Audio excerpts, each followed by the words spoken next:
subtitles down at the bottom. So anyone who may lose connection or is struggling to hear me, hopefully you'll be able to hear me. Plus I do, I was just talking about values with Orit, and one of my values is inclusive, diversity and inclusion. So if you can, you should definitely use subtitles on your presentation. So with that, I'll get started. So this is my presentation. It's called Building Process for Your Business. And something that I think is really important when you talk about business is the separation between what your product is and your actual business. Most of us don't really go into business to be in a business. We go into business to sell or deliver a product or a service. And most businesses, when you look at them, they're all very similar. And if you talk to any of the attorneys here, they'll all tell you that, businesses on their own have certain articles that govern them. They have staff, they have contracts. And while there may be similarities or differences between their structure internally, really you can take one business and you can put many different products inside it. So today I'm going to talk to you a little bit about the processes within your business. So just a little bit about me. I have over 10 years of process design. I've been working with business processes for over 10 years, both as a financial controller in finance processes and operational processes. And I've done that in investment banks, as well as in global charities and multinational corporations. As part of that, I've dealt with business cases and test cases and use cases and assisting businesses large, and I've done some small businesses through work here with ESN, helping them determine what they should do and how they should do it. I've also done some smaller and larger process audits and helping businesses write policies and procedures which ensure that they can run themselves on autopilot. I've helped people pick ERP systems, as well as small invoicing, digital and paper invoicing solutions that they might be interested in, and I've helped deliver training to staff. So my theory and my big sell and my thing that I really want to bring to anyone who's interested is kind of that big business, multinational, global experience, but tailoring it down to smaller businesses and bringing that experience to you and helping you grow your business with some of that support. So I want to start off with a little bit of an example. And so this is Reuven. And Reuven is a shoe salesman. He owns a shoe store. And as you can see, he really loves all different types of shoes. Now, in his store and in his product, he sells a number of different things related to feet. So he has cross-training shoes, he has running shoes, he sells white socks, he sells black socks, there are dress shoes, there are children's shoes, anything related to shoes and feet. I'm sure he has cleaners, and all of these things he is an expert in. Now, what Reuven needs to do is he needs to take all of the things that he has, all of the different things related to shoes, and he needs to deliver them from his business to his customers. And he has a number of ways that he needs to do that. He could sell it online. He could sell it in his store. He could take orders over the phone. And all of these things require some sort of process in order for him to deliver and track his income. So if we look at all of the things he needs to know much more than just shoes. He needs to make sure that he has some sort of customer service process. He needs to make sure that he's paying his employees, if he has any, a salary, as well as himself. He should be paying himself some sort of salary. He needs to make sure that he has enough shoes to deliver, or he has a way of informing everybody that he's out of certain types of shoes.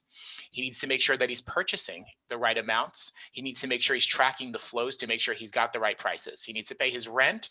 And at the end of all of that, he has to make VAT and income tax payments. And all of that is something he needs to do within his business, which has nothing to do with shoes. And the question is, how is he going to do that? And what should he do in order to make sure that he's able to deliver his product without spending too much time on his business? So the first thing that he should do, and his big goal, should be an ability to put his business on autopilot. And when we talk about autopilot, we don't really mean to say that the business should run himself and Reuven should go home and do nothing and just wait for the money to come in. But what he should be making sure is that everything has been set up in advance, that everything is in place, that his phone system works, that he's got pricing on all of his shoes. He's not negotiating with every single customer that walks in the door where he doesn't want to, that customers are able to find things, that he's able to find the right documentation when he has to submit his VAT or his income tax filings. All of these things he needs to do without really having to think about that. And there are three things that I call the corporate governance triangle. And there's three ways that he should govern his business. The first one is to set a protocol to make sure he gives his staff an ability to represent and take action for the business. If somebody calls up and asks for a refund, is he able to do that without having to call Ruvain and say, we want to give somebody a refund? Is there some sort of support system out there that allows his staff to take decisions? Not everything, but maybe some things. Are there policies explaining how the store will operate so Ruvain doesn't have to get involved in every little thing? We go back to our refund. Do they have to provide a receipt? Does the box have to be unopened?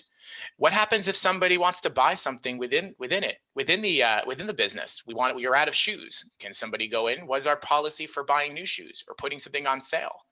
And finally, setting those procedures. What happens when somebody makes a phone call or takes a phone call and wants to sell shoes over the phone? What information do they need to take? Where do they go put that particular order? Do they put it into a system? Is there some sort of computerized system that they use, or is it a piece of paper that gets put into a box that Ruvain or somebody else in the back room has to fill? Still today, and I use my wife as an example. My wife works for a door manufacturing company, and she works there in customer service. And she said that she actually takes pieces of paper and has the orders printed out on them, and she lowers them down in a bucket to the factory. So yes, even today, not everybody is using fancy systems. You can still get away with buckets. So I'll give you a little bit of an example as to how Ruvain can put his business on autopilot to make sure that he's servicing his customers. And we call this the order to cash cycle. Order meaning exactly what it sounds like, order, and converting that sale into cash that he can then use to manage his business. So number one is obviously a customer places an order. Now, if they go online, and we'll use an example here where a customer goes online and they place an order, they actually have to pay for that, but also Ruvain needs to know that he needs to fill somebody's order. So when somebody places that order, a payment request then appears and the customer will go in and make the payment. At the same time, someone will create a sales order and they will actually have Ruvain will have to go in and fill it. And the same thing is true for all of your businesses as well. Somebody calls you and they say, hi, I would really like to buy, I'm just looking at I have Hillel on my screen. So somebody calls Hillel and says, I really want to actually buy a package of your time to help me with your email marketing. So let's say I buy 5 hours and it costs me 5,000 shekels. I don't know if that's really his price, but I'll use that as an example. Hillel has to know that I have 5 hours with him in the bank. He also probably wants me to pay him for it. And he needs to both manage the fact that I've got 5 hours of consulting with him in addition to the fact that I paid him. When I paid him, he has to issue me a receipt and I need to be able to maintain and hold that receipt for my own services and for my own business, but also Hillel is going to have to present that to some sort of tax authority. Now, Hillel could obviously sit there and write out receipts by hand and he can manage all of this within an Excel spreadsheet of some kind, or he can deal with it manually and spend a lot of time working on it. But something tells me that Hillel has a CRM system that he's able to manage this with, whether it's something fancy like Salesforce or whether it's something like Calendly or something else that he uses, that he's able to manage this without it. And it's the same idea with Ruvain. Ruvain is going to have a set of inventory. He's going to sell shoes. He's going to need to maintain the fact that he doesn't have shoes anymore, but he also needs to make sure that before he makes a delivery, he actually has received the payment. Customers make payments. We take receipts from that as well. And it's really important for Ruvain and for Hillel too, that all of this happens seamlessly. That is part of the business process to make this happen.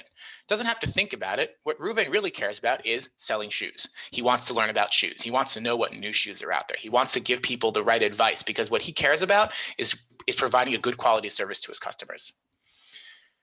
So what types of documentation can Ruvain build into his sales process? And there are a number of them here, and I'll list them out. But I think in reality, there's really numbers of ways that you can do this. But in most cases, these are the ones that you need. The first one is obviously price quotes. People need to know what they're buying when they log on to the website, or even when they go into the store and they look on the shelf. They want to know that the shoes are 200 shekels, and they don't want to have to say, hi, can you tell me how much this is? Hi, can you tell me how much this is? That's probably something that's frustrating from a customer service experience. Same thing on the sales order. Sales orders create receivables. Sales orders show that there's a position in the business that needs to be collected. It means that there's something that needs to happen or something that the business needs to do. The sales order is able to be tied back to some sort of payment to show that this order has been paid. But it's also important for Ruvain to know that these are the orders that need to be delivered. Same thing on someone like Hillel. I keep picking on Hillel because his picture is right up on my screen. But it's the same idea. He has to know that he's got 50 hours of services that he needs to provide to assorted customers over the week and has to schedule that time.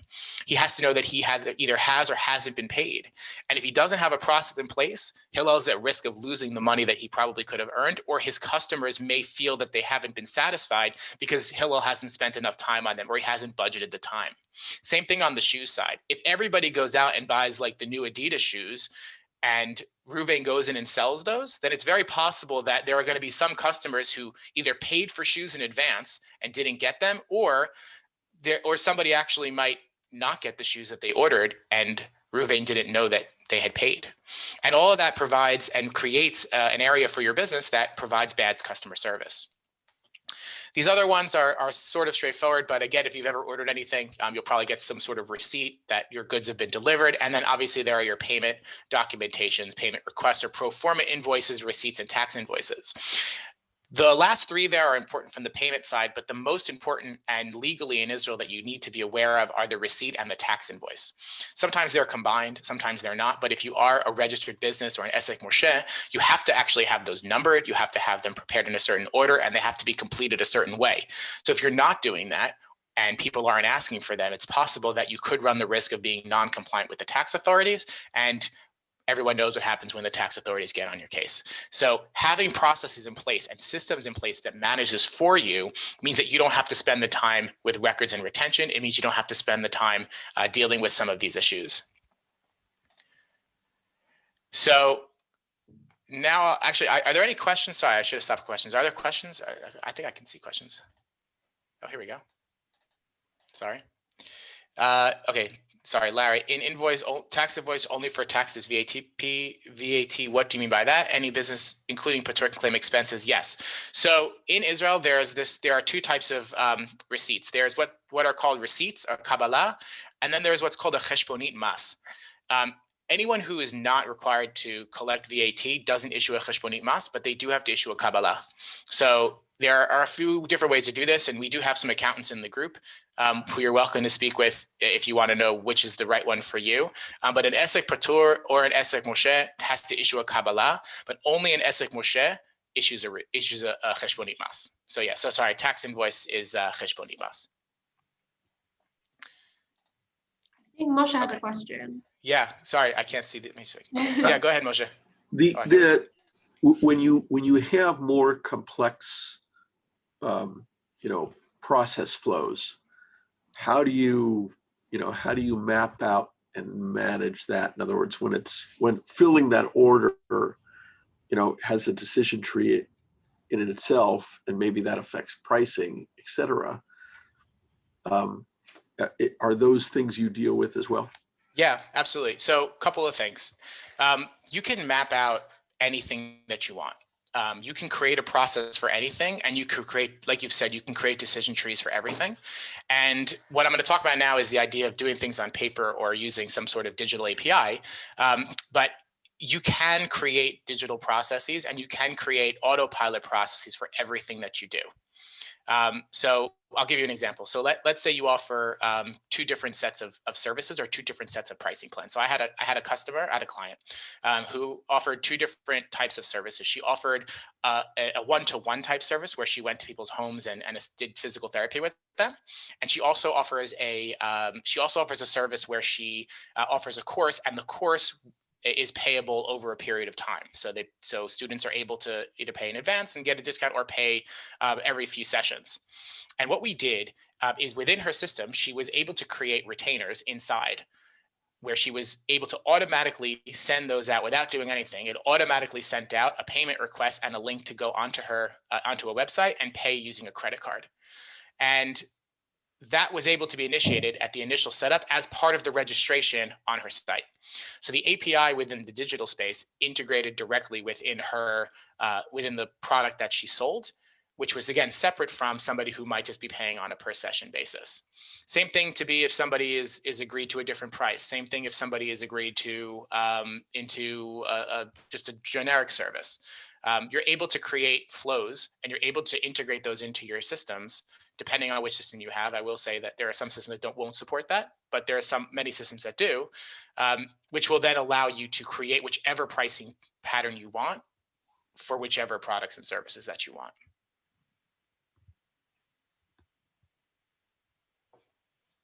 Yeah, Moshe, is that okay? Yeah, I mean, Okay. honestly, it's fascinating. I have a lot more questions, but I don't know if it's fair to you or everybody else, but really fascinating. Okay. Okay. And I have the screen up here now, so anyone who wants it. Yeah, go ahead. Pearl? No, I was just asking about Green Invoice because I have, I'm like Moshe and I have Green Invoice, but I don't know about how to do all those extra things. Is it possible on there?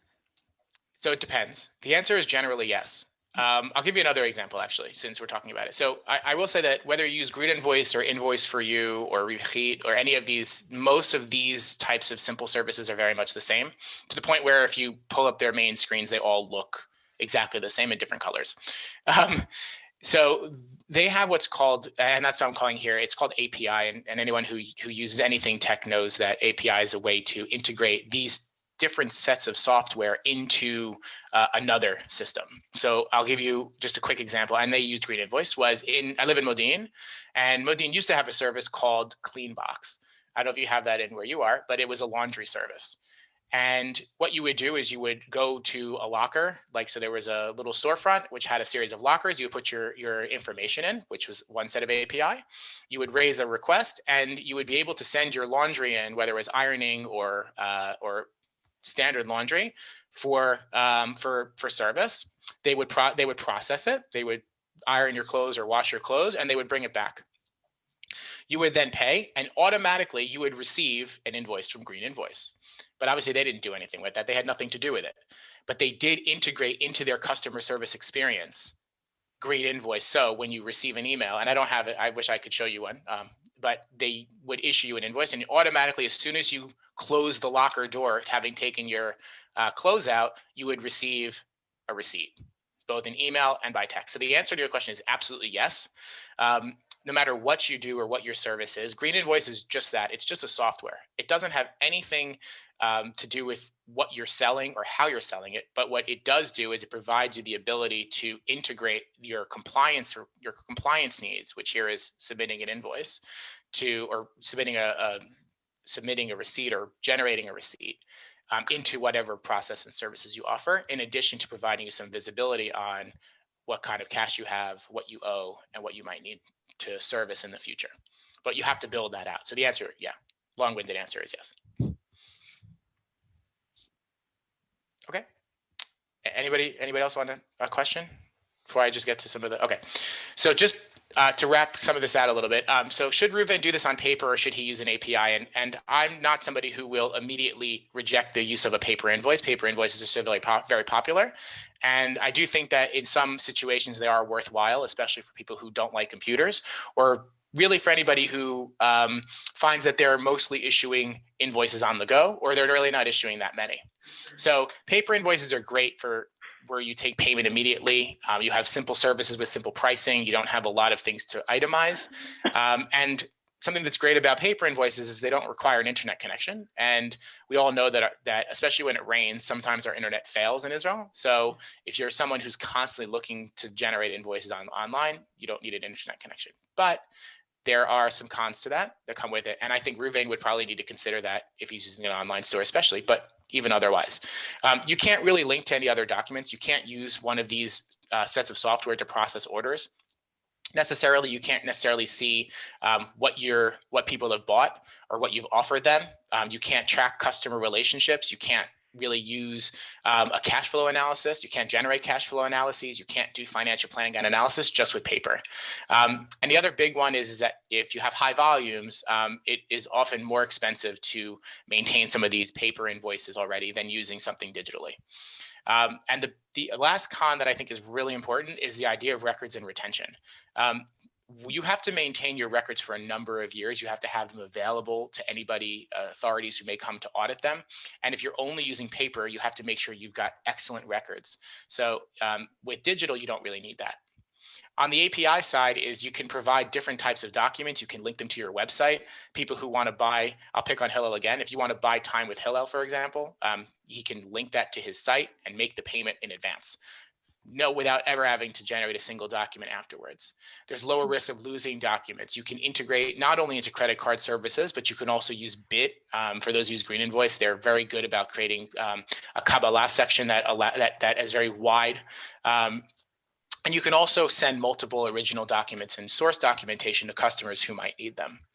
Some of the cons, though, is if you have low volumes, you may be paying monthly fees on those. And there are some who only issue maybe one invoice a month. If you're someone who freelances, you may only be issuing one invoice a month. And it may not be worth it to spend 15 shekels a month on that when you could just buy a receipt book or, and use that and mail it to them every month.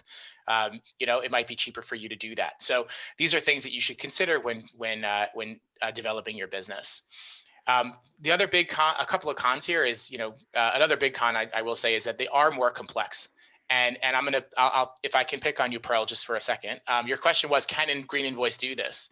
It's not Green Invoice is such a vast, software that you're probably not even getting the full use of it if the only thing you're using it for is to generate invoices. And that's not necessarily a bad thing, but it does require, there is a learning curve with that. And oftentimes when you invest in some of these digital softwares or you invest in an API, you may not be getting the full amount. So there is a con to that, and very carefully when you're looking to price things out or you're looking to decide if it's right for you, you need to really go through that software and determine whether it's right and whether it provides everything that you need, but not too much. So question is, what's right for you?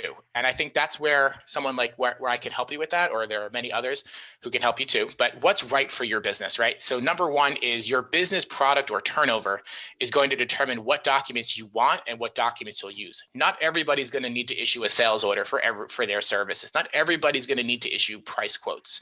Some people would prefer to issue price quotes. Some people don't. It's all about you. How do you work? How do you want to continue going forward? The other thing is not all of your businesses are the same. And for you who own businesses, you all do it differently. My father's a lawyer, for example, and he hates, he hates anything paper. He prefers to do everything paperless, but I know plenty of other attorneys who still do dictation to their secretary. So, you have to think about that. Don't just go to a digital invoice because everybody else is. If you prefer to do it on paper and it's easier to have a file cabinet full of paper invoices, then feel free to continue to do that. It should be about you, what you like and how you want to work. Don't be sold services you don't need, but don't pass up on services that you do. It goes back to things like Green Invoice. Green Invoice has a lot of services, but I know plenty of people who get away with just an online version of Roukhit. I've seen versions of invoice generation for as low as 9 shekels a month that really just do documentation.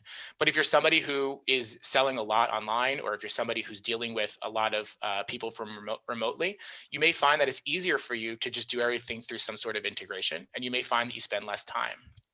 Something that I always advise on this, and this is the next point, is when you look at those add-ons, don't look at those just at the price of it, but look at time, effort, and volume.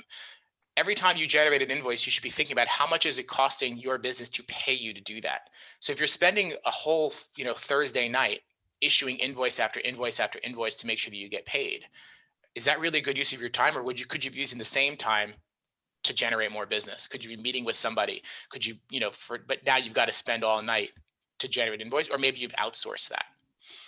And then just my last point is process development is not only for big businesses, but they're for small businesses too. And many small businesses and people who I've talked to are wasting massive amounts of time just managing their accounts, going in and doing income reconciliations, or going in and not doing income reconciliations, and they're losing money, or they've got open receivables, or they haven't generated receipts and they're non-compliant, and they spend weeks and weeks and weeks trying to catch up. So just to remember, just because you don't pay cash out doesn't mean that you're not paying. So how can I help? So I'm offering anybody, members of English Speaking Network, any sort of free consultation for an hour. It's an hour consultation. It's a 500 shekel value. Anyone who just wants to talk about their business and what they might want to do. So you're welcome to schedule some time with me. Or if you already know what you want to do, but you don't know how to do it, I'm offering a 10% discount off of process design services, which is similar to what we just talked about now, but I'll actually sit down with your business, help you design that.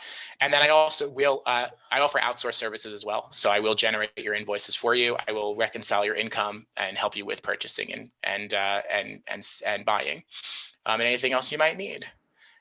You can find me on my brand new launched website. For those of you who hadn't seen, I use Karen from, I can't remember which group she's from. I think she's Herzliya, and she was excellent. Really took someone like me who knows nothing about marketing and anyone who saw my old website would know why I needed Karen to do it for me. But you can find me there, as well as some of my blog posting and articles and things that talk about these topics in some more detail. Or you can give me a call or send me a message. And with that, I will take any more questions. Awesome. Firstly, thank you so much. That was fantastic. Huge round of applause. That was really, really great. Does anyone have any questions for Chayim? Moshe. I was clapping, but I've just been having connectivity. You kept talking about invoicing. Are there other platforms, in other words, beyond invoicing, that help automate some of these processes? Yeah. So a couple of things. The first one is always around the CRM side. So, customer retention and customer management. I pick on invoicing because it's something that I know very well. But even before you get to the invoicing step, there's the whole sales process. There's the whole idea of reaching out to people and people reaching out to you. So if you look at, for example, Monday.com, right? So everyone who doesn't know, Monday.com is a lot of things. But it's really like a management system. It's almost like it has CRM version, has project management as well. And what they do is they allow you to automate pretty much anything that you're going to do. And so they've got, for example, I think they use a real estate company or not a real estate company, but a realtor, excuse me. And they say, we have all of these properties that are on the market, and these are the salespeople, and these are the values of those prices. And they allow you, they say, and these are the people who have reached out to us, and we've now sent these over to the buyer, we've sent these over to the seller. And these are automated emails that have come out from that. We said no, the seller has said no to that, for example. So you can do it on that side. The same thing on the inventory side. So there are inventory ways to manage your inventory automatically to show that as you're making sales, within your store or within so if you have like physical inventory, you're able to manage your sales and know when you need to buy something that's new. Same thing on your office management side, when you need paper. So if you're by yourself, it's probably not that big of a deal, but how do you know that you have paper or you need to buy more paper? Or how do you know that you're out of pens? All of these things, how much budget have you used against that? All of those ways, even on the purchasing side too, are important. If you have a bunch of people in your business, for example, or you're using an outsourced secretarial type company, and there are plenty of them out there, you may allow them to make purchases on your behalf. How much are you allowing them to do? Right? Are they allowed to, pay your Facebook ads for you without talking to you? Are they allowed to set some things without you? Same thing if you're using a marketing company. Do you give them authority to do things for you? The list goes on. I can drone about this for as long as Helena will let me. But I think I'll say this. I was like Ori and I had our one-on-one just now, and it was really great. And we were talking about values. I hope I can do this. We were talking about values. And one of my values is that the answer should always be yes. I think that's something that I can say. And we can always find a way to do something that you want to do, really, unless it's illegal. Great point. Any more questions for Chayim? Chayim, I came on a little late, so I'm just wondering, what's your ideal client? So my ideal client tends to be someone who's on the smaller end and who's looking to make a change. So it could be a change in status. So for example, you've now gone from Esek Patur to Esek Moshe, or from Moshe, you're going to incorporate, or you've really just found that you're sort of overwhelmed, with the amount of time you're spending on your process work. really, and I think that those are the clients that I've tended to work with the most. But obviously, I'm open to speaking with anybody, large or small, who really just needs to kind of get a handle as to what might be the best way to do their work. Any more Run their questions? business. Any more questions? Chayim, I have a question for you. Are you also able to have a system in place where emails coming in and out of somebody's account can link to a CRM system? I don't do that because that's more on the marketing side. But I have some people that I can, that I do know who might be able to help with that. That would be great. Yeah. That's what I'm looking for. So Yeah. that would be phenomenal. I'll speak to you later. Any more questions for Chayim? Awesome, Chayim, that was absolutely fantastic. Thank you so much. That was recorded, and of course, will be put on the website for the members to view if they want later. So we've had a few more people come into the meeting, so they will get an opportunity to introduce themselves. But firstly, I'm going to do the second breakout room. It's now 10 minutes past 10, so I'll bring you out at 20 past 10, and of course, I'll give you a warning before I do so. And then the other members can introduce themselves. We'll have a few testimonials, and then we will do the final breakout room. So let's see how this goes.